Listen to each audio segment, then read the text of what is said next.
ایران اسرائیل ترمنځ چې کوم جنگ شروع دی او د ایران طرف نه چې کوم په اسرائیل باندې کوم د میزایلونو باران شروع دی، نو دې حوالې سره ډېر غټ انکشافات را روان دي.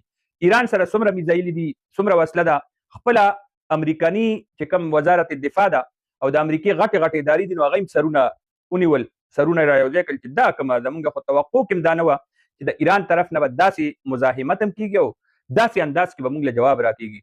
به هر حال چې کومه حمله پرون شروع شوې، تاسو یقین وکړئ یا تر اوسه پورې جاري ده.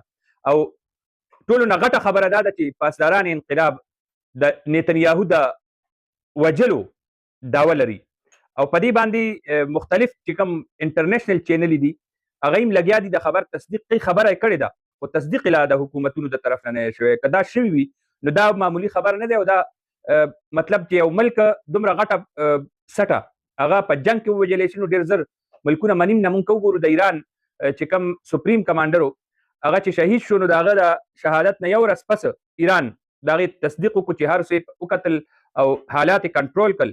چې کوم حالات د ملکي کوم غیر چاپېره د نړۍ حالات دي، نو د اسرائیل د وزیر اعظم دا خبره خو دا ډېره غټه خبره ده، دا معمولی خبره نه ده. نو که دا شوي وي نو دا به دی تر هغې پورې دا مخې ته نه راوړي چې دا حالات ټوټل دی کنټرول نه کړي. عالمي سطح باندې د امریکې چې کوم مسله ده په عالمي سطح باندې یو سپر پاور دی، بیا اسرائیل دا د هغې یو ریاست دی، نو دا خبره دی چرې دومره په اسانه باندې مني نه. به هر حال چې څه انټرنیشنل چینل دي، کوم غټې غټې چینل دي، نو هغوی د دې خبره هم کوي او د دې حوالې سره معلومات هم کوي، کوشش کوي چې د دې تصدیق وشي د یو طرف نه. نو تصدیق لا نه دی شوی، خو خبره ډېره عامه ده. او دې ټایم کې په اسرائیلو کې تل ابیب کې او چې کوم د اسرائیلو نور ملکونه دي، ریاستونه دي، نو هغې کې یو کوهرام دی او اور بلیږي او هر یو ښار هغه د ایرو ډیران جوړ شوی دی. هغه بلډینګونه چې سړي به ورته کتل نو ټوپای به ترې نه پرېوته. اوس هغه بلډینګونه امر یامیټ شوي دي او داسې شوي دي چې د غزې تاریخي ایرکو داسې کندرات ترې نه جوړ شوي دي او چې کم کم ځای کې میزایلې پرېوتې دي، نو هغې کې په سوونو سوونو فوټه کندې جوړې شوي دي.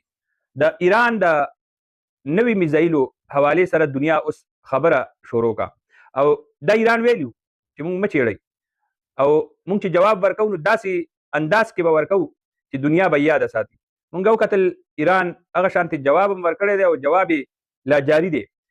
تاسو دې ته وګورئ چې د خلیجي ملکونه چې څومره دي هغې نه امریکا وتښتېده.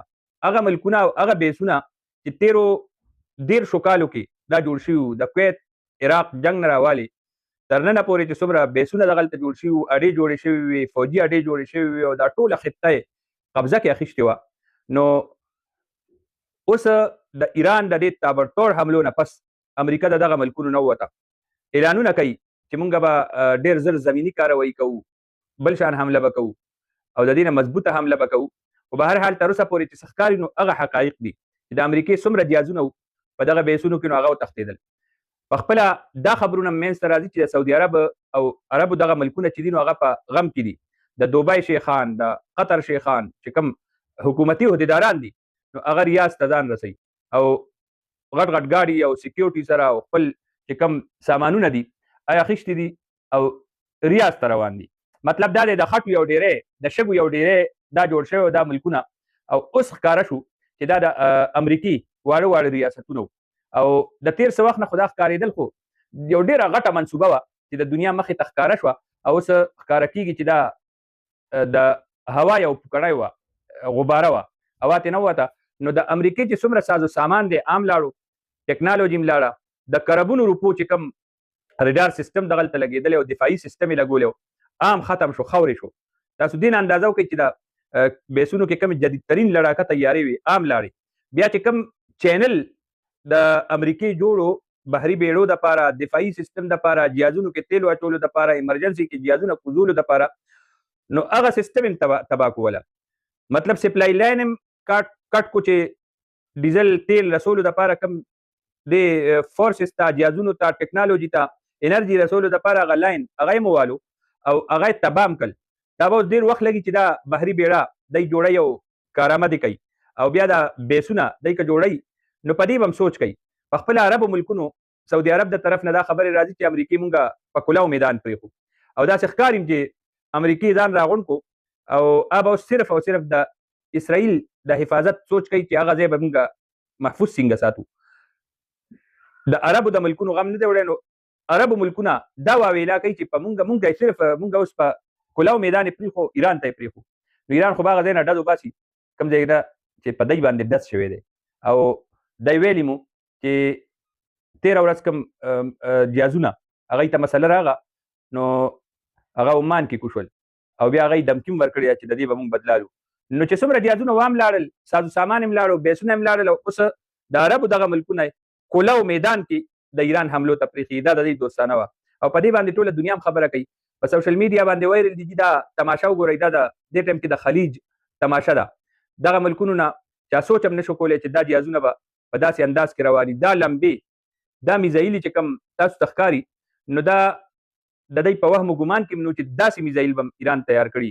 اوس چې ما کوم نوې راپورټونه کتل د پینټاګان او د امریکې چې کوم نوې تازه ترین ریسرچ او معلومات هغوی ترلاسه کړی دی، نو د هغوی خپله وینا دا ده چې د ډرون خودکش ډرون مطلب دا دی، دا داسې ډرون دی چې تیار بمي میزایلي وي. نو د دې یو په بنکرو کې لینونه ولاړ دي په کیلومیټرو او دا ول لري چې مونږ دا چې کوم انداز کې مونږ جنګ کوو، د ورځې 200-300 میزایلي 1500 میزایلي که مونږ لګو، غټې میزایلي یادوي، نو مونږ دا جنګ 15 کاله همداسې په ناسته باندې دا جنګ کولی شو. او دې کې شک هم نشته. زه یې منم ځکه چې عمده ایرانو عراق سره دی 20 کاله جنګېدلي دي، بیا د مختلفو قبایلو سره دی جنګ کړی دی. نو دې کې د دې تجربه هم شوې ده او یو ایکسپیرینس لري، نو تیاری هم ولا کړی دی. او هغه تیاری په دې دنیا کې زما یقین نه راځي چې داسې بنکر یې چا سره شته، داسې بنکر چې هغې کې جهازونه ودرېږي، غرونه پوره غرونه یې خالي کړي دي او هغې کې د میزایلو ګاډي ولاړ دي. د دې علاج دا نه امریکې سره شته او نه د دنیا بل طاقت سره شته، او دې کې عالمي طاقتونه هم ایران سره ولاړ دي. اوس خو دا خبره کېږي چې نن دی که سبا دی د مال د زرغونشاه دی او ایران د ایټمي طاقت جوړېدو اعلان کولو والا دی او دنیا ته به وښیي چې مونږ ایټم بم جوړ کړی دی. او دا کوم شیزونه چې په اسرائیل باندې ویشتي دي 2 ورځو کې د ارسي ایرکل، نو د هغې نه معلومیږي دا چې دا طاقت دی جوړ شوي دي، خو لا اعلان یې پاتې دی او په دې جنګ کې به دی دا اعلان هم کوي.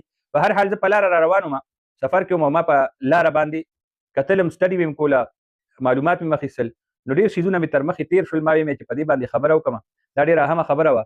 دې ټایم کې د امریکې چې څومره جهازونه وو، نو هغه د نړۍ نه وتي دي او په ټوله دنیا کې د ټولو نه زیات وایرل کلیپونه چې دي نو هغه یو څو دي. د هغې باره کې درته وایم. یو دا کلیپ دی چې دا جهازونه روان دي، نو دا د سپر پاور جهازونه دي او دی دغلته په کربونو روپۍ د اډول او د حملو له لګولې وي وتښتېدل. دویم چې دا لمبې کمې خېږي او دې ټایم کې اسرائیلو کې کم اور بل دی، نو د یهودیانو په کورونو کې غم دی او هر کور په چغو جاړي، دا چغې به تاسو اورئ. او بل طرف ته مسلمانانو کې خوشحالي د غم د سپریم لیډر په شهادت او ډېر خلک قیادت د اسلامي ملک هغه شهید شوی دی، په هغې باندې ورته غم شته. خو د ایران په دې جواب باندې ټوله دنیا ډېره زیاته خوشحاله ده او خوشحالي مناوئ او ورسره په ټوله دنیا کې احتجاج هم شروع دی.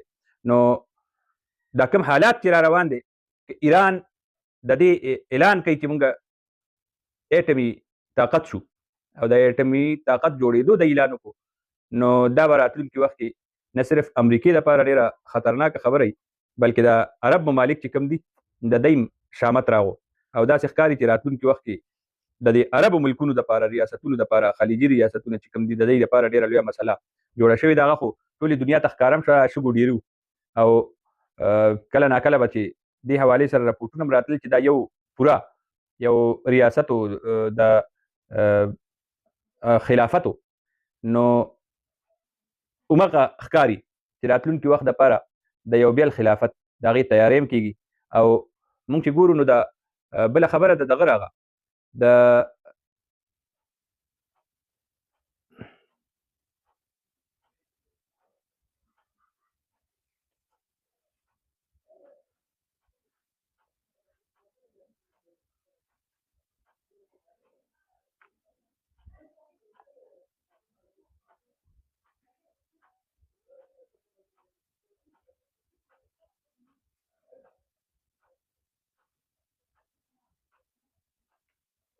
دا تماشه وګورئ، دا دنیا سپر پاور دی، دا طاقت دی، دا ښکاري درته که نه. دې ټایم کې خلیج کې یو بیا له تماشه لګیا، غم هم دی او خوشحالي هم د عالم اسلام کې یو غم هم دی